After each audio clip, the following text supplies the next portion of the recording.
All right, so we weren't able to get through section 6 in today's review, so I'm going to quickly go through it in my office. If you have I would encourage you to download and open the PowerPoint, which I posted on Blackboard, so you can see where I'm at. I'm currently on slide 48. It should say section 6, Liberation, the Korean War, and questions 2, 3, and 4 should be in bold. The first question 2 is, why did Japan turn to Yo Un-young? What did he do? What politics did he believe in? So Japan, Koreans were happy when Japan surrendered. And there were a lot of Japanese people living in Korea, and there was a concern by the Japanese government about keeping order, since the government, the Japanese government was going to be leaving and there was no clear government to take over after it left, and also over the safety of Japanese civilians. So the Japanese government, colonial government, turned to Yo Un-young and asked him to basically be in charge of setting up kind of provisional government to ensure order and keep safety. And Yo Un-young was a moderate leftist who was also a nationalist, and that was a pretty popular position among Koreans, right? He was not a collaborator, so the Korean people were happy with him. He had a good reputation as a nationalist, though he was someone on the left rather than the right, but he was not a communist. And also he was not anti-Japanese per se, and he didn't believe in violence. So the Japanese were happy with him. Right, so on one side, he was a nationalist who was not a collaborator. He didn't work with the Japanese in any way that would impugn on his nationalist credentials. So Koreans were happy with him. Similarly, the Japanese were happy with him because he wasn't too anti-Japanese and had never supported violence. So he set up the Committee for the Preparation of Korean Independence. Local governments called People's Committees were established as well. And together these organizations declared the Korean People's Republic on September 6th. And even though People's Republic sounds almost like communist, they weren't communists. They adopted a moderate leftist program. And that's essentially what he did. And if you go to the next slide, and this is slide 50, right? What domestic international factors led to Korea's division? And we're moving on to the slide that says division at the top. Now, so Koreans tried to establish their own government here. And you would think, okay, great, they got their own government, this can govern Korea. But the problem was Korea was divided for the disarming of Japanese soldiers. The United States suggested to the Soviet Union that Korea be divided along the 38th parallel, so that the Soviet Union would accept the surrender of Japanese forces in the north, and the United States would accept surrender of the forces in the south. The Soviet Union agreed to this, right? So what happened was American soldiers and Japanese soldiers, American soldiers came to the south, Soviet soldiers came to the north, and they accepted the surrender of the Japanese in those places. What that meant then, though, was that now people who thought that Korea should look more like the Soviet Union, they would get a lot of help from the Soviet troops in the north. People who thought that Korea should look more like the United States, they would get a lot of help from troops in the south. And what that meant was, they could try and use foreign forces against their domestic Korean opponents, right? If you don't like communists, use the Americans to go after communists. If you're a communist and you don't like the non-communists, use Soviet forces to go after the non-communists, right?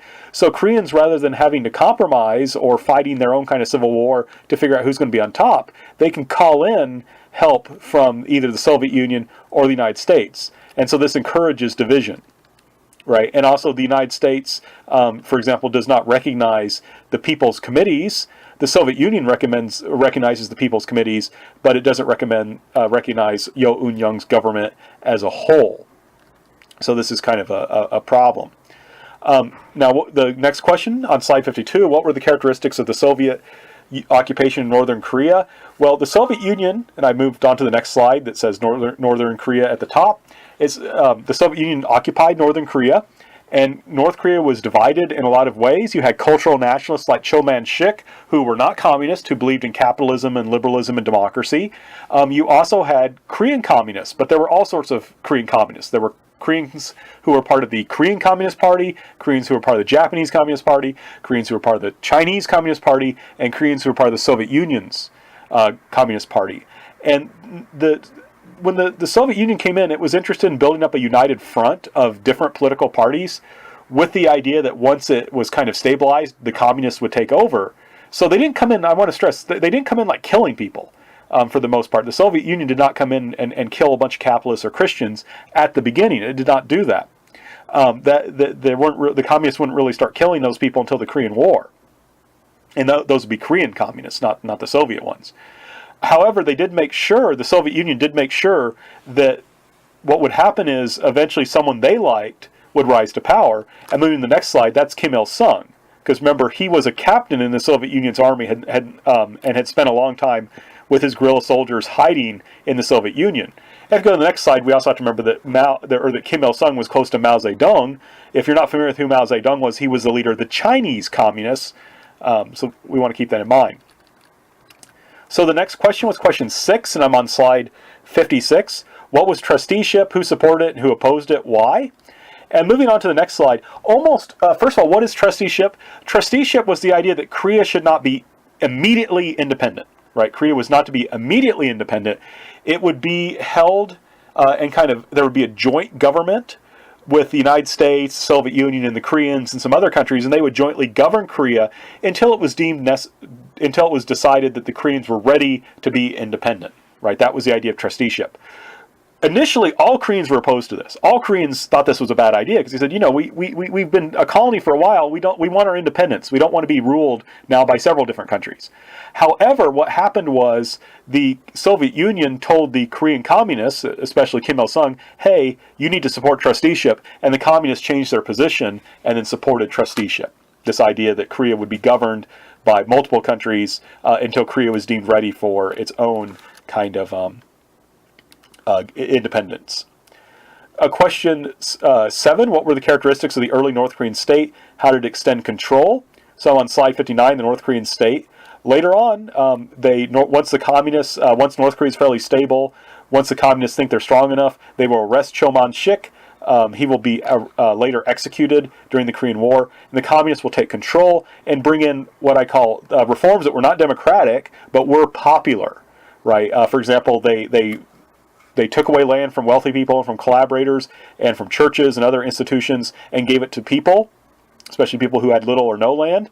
They lowered the taxes to 25% tax rate. That's a lowering of taxes, so that's going to make them popular. They gave more rights to workers, and they nationalized industry, meaning that the government would own the industries with the idea that the government would operate industry in a way that would help the workers rather than just trying to make the owners rich. And they also advanced women's rights. And this was attractive to many people. So some people even went to North Korea because they thought this was great. There were some people who protested. For example, if you were a Christian who was a landlord, you would maybe be resentful if they took your land, and especially if they took your church's land. You may protest. Those were usually suppressed, typically with very little violence. And then one thing we want to stress here, the North Koreans at this time did not go around killing Christians or capitalists. They were just allowed to leave, and they fled south. Right, so that's one thing we want to keep in mind. Now, North Korea, in the name of development, in the name of modernization, expanded control. For example, it brought all churches officially under its control, and it required all people to be part of some kind of organization that was under government control. So, for example, there would be a farmers' organization, there would be a workers' organization, there was even a housewives' organization. And this allowed them to mobilize people to work and to learn and to study and things like that. And that allowed them to develop some stuff really quickly. For example, they were able to very quickly build schools through mass mobilization made possible by this kind of organizational life. However, this allowed them to watch people and to control people. And that's going to become a big deal later on. A new Korean Communist Party would be established, and it would be made the center of the government. So this would be a truly communist government where the Communist Party controlled the government. Kim Il-sung would try and imitate Stalin, the Soviet Union's leader who perfected what we often call a cult of personality. Basically, in the Soviet Union, anything that went well, Stalin was given credit for. Anything that went poorly was blamed on his opponents. And Kim Il-sung imitated this, and you can kind of see this developing early on because they built a university right away in North Korea in 1946. They could have named it like Fatherland Liberation University or Workers' Liberation University. Instead, they chose to name it Kim Il-sung University. Right, so that's, and you can see in this this big picture where they have Kim Il-sung next to Stalin, trying to say, yeah, he's our great leader. He's going to lead North Korea on to greatness. Now, how did Syngman Rhee come to power? What politics did he support? Why was he difficult to replace? That's question 8. And remember, Syngman Rhee was an early liberal, part of the Independence Club. He was a diplomatic warrior who had looked to the United States for help. He was pro-capitalist. was pro-capitalist and very strongly anti-communist, and that fit in exactly with the United States. And one thing I want to stress, he was a Protestant Christian. He believed in democracy. He was an anti-communist, and he could speak English really, really well. So the United States, the Americans, would support him. So that's one thing that we have to kind of keep in mind. So the Americans are able to make sure that he has support, and with that support, he's able to come to power, right? So you see this awkward picture of him hugging Charles MacArthur. It's because this just kind of represents this, because he was brought in on MacArthur's plane. Now, why were there no alternatives? Because they died, right? Yo Eun-young, who we talked about previously, he was assassinated. Kim Gu was likewise assassinated. So there weren't a lot of the most important leaders were killed. Number 9, what were the characteristics of the UN-sponsored elections in the South? Well, the United Nations sponsored elections in the to establish a government in Korea. The North Koreans rejected them because they thought they would lose. They said, we can't get elected, we have less people, so they wouldn't let them happen there. So the elections did happen in the South only. And there were some irregularities in the elections, a little bit of corruption, it would seem, but the UN did recognize them as basically legitimate, and they led to the establishment of what we call the Republic of Korea, which is South Korea. And what this meant then was that the United Nations, having sponsored these elections, recognized the Republic of Korea as the only legitimate government in Korea, and it therefore had to defend it, right? Which is one reason why the UN will intervene in the Korean War. Shortly after this, then North Korea will establish the Democratic People's Republic of Korea. So the next question was, what led to North Korea's invasion of the South in 1950? And the key thing what I want to stress was that both North and South Korea wanted to destroy the other government and unify Korea under their own government. What happened, though, the United States never really liked this idea, and we didn't want Rhee to do it. In 1949, and for a long time, the communist leaders didn't want to do this either. Kim Il-sung wanted to do it, but Joseph Stalin of the Soviet Union and Mao Zedong of China didn't want to do this. But in 1949, the Chinese communists won the Chinese Civil War, meaning that China would become a communist country. The Soviet Union also developed an atomic bomb, and the Soviet Union and China signed a mutual assistance pact. So it was decided, hey, communism, we've got the advantage right now. This would be a perfect time to attack. Kim Il-sung promised that he would be able to take over South Korea before the Americans, the UN, could intervene. And so they thought they were in a position of strength and said, hey, let's go ahead and attack and end this thing. The next question, what were the characteristics of the early part of the Korean War? This is question 13. I'm on slide 69. These next slides, I'm going to go through a bunch all at once. So just keep that in mind as I talk. So in the early part of the war, when North Korea invades, and North Korea does invade, they attack first. North Korea does really well because they have all these tanks, and the South Koreans didn't have a lot of weapons that could stop tanks. So the North Koreans just are able to cut through a lot of South Korean resistance. However, the South Koreans put up a lot more resistance than the North Koreans expected. Right, so the South Koreans fought hard and slowed down the North Koreans. In addition, North Korea had expected a popular uprising. They thought that lots of people in South Korea would support their government, and it just didn't happen. Right, so North Korean advance went very slowly because of South Korean resistance and there not being any popular rising. Right, so North Korea had this advantage of these tanks. It wasn't enough. That gave time for the United States to bring this to the United Nations. The United Nations decided it would intervene. And the U.S. had a whole bunch of troops in Japan, and we were able to quickly move them from Japan into Korea. And it was enough, when combined with South Korean resistance, to prevent North Korea from completely taking over. The next slide says No-Gun-Rhee. One thing I want people to understand was that there was a general massacre of Korean civilians on all sides. North Koreans massacred civilians, South Koreans massacred civilians, Americans massacred civilians. And No-Gun-Rhee I chose in particular because sometimes people just say, well, it was a war and people panicked, they couldn't tell who the enemy was. And that was certainly true. There was sometimes people panicked and killed civilians. But No-Gun-Rhee, this was actually on orders, right? American troops and other troops would do this too. This wasn't just panic. This was actually like a command to kill civilians. That's what happened at No-Gun-Rhee. It was an American massacre of South Koreans civilians, some of which was on orders from higher officials. The next slide says Pusan Perimeter. Basically, Pusan is a major city in the southeast. The North Korean army advanced and was able to take most of South Korea except for the area around Busan.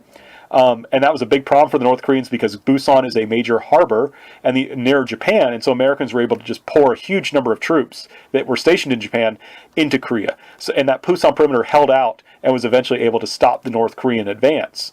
The next slide says Incheon landing in advance. If you basically on the western side of southern Korea, there is a major port. MacArthur launched an amphibious invasion there that cut off the North Koreans and forced them to fall back. Battle for Seoul, basically then the North and South, or the Republic of Korea forces and American forces then retook Seoul from North Korea. And the next slide says race to the Yalu rollback. What ended up happening was the American, UN, and Republic of Korea forces started moving into North Korea, and it looked now like North Korea would be conquered and become a part of the Republic of Korea, right? That the Republic of Korea would be able to take over. However, in October through December of 1950, China will launch multiple waves of soldiers into northern Korea and push back the UN forces and eventually fight them to a standstill. So if China had not been had intervened, Korea would have been unified. However, because it intervenes, it's able to push the UN forces back, and they have to give up and retreat. And this will then lead to a stalemate, right, where neither side can quite win a victory. So the next question, 14, what was the relationship like between the South Koreans and the Americans? And the relationship was in many ways a very complex one between South Koreans and Americans.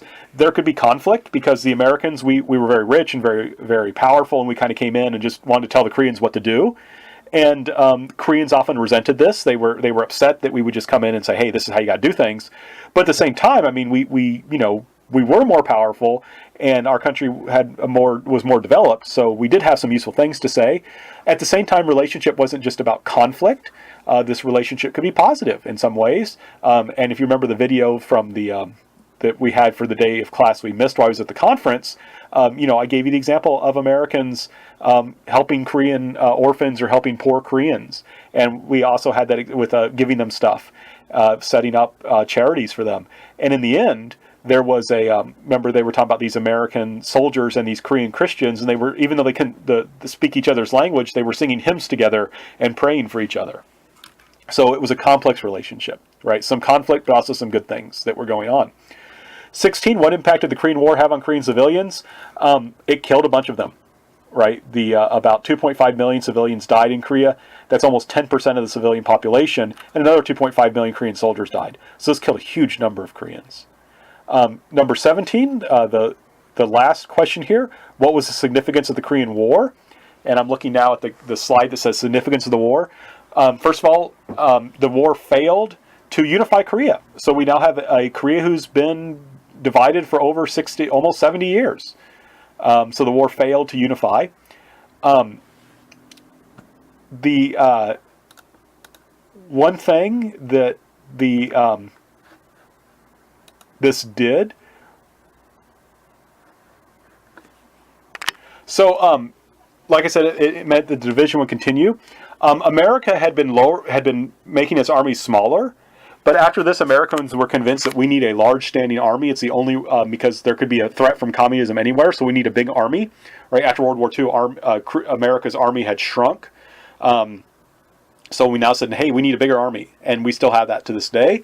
This also, though, showed the importance of the United Nations. The United Nations had to be taken seriously, right? A country that the United Nations recognizes the legitimate government, right, the Republic of Korea, it had been under attack, and the United Nations had intervened to protect it, and it succeeded, right? The Republic of Korea survived this. So this shows the importance of the United Nations, right? You have to take them seriously. They will fight back. And finally, this also was an opportunity for China to show its muscle. Right, China has stood up in Mao's famous term. Right, the Chinese, through their intervention, have prevented the unification of Korea under an anti-communist government, and it had defeated, or at least pushed back, or fought to a stalemate, the United States and many other countries. Right, so China showed that it was now a force to be reckoned with, that it had to be taken seriously. And that is everything for Section 6. So good luck on the exam.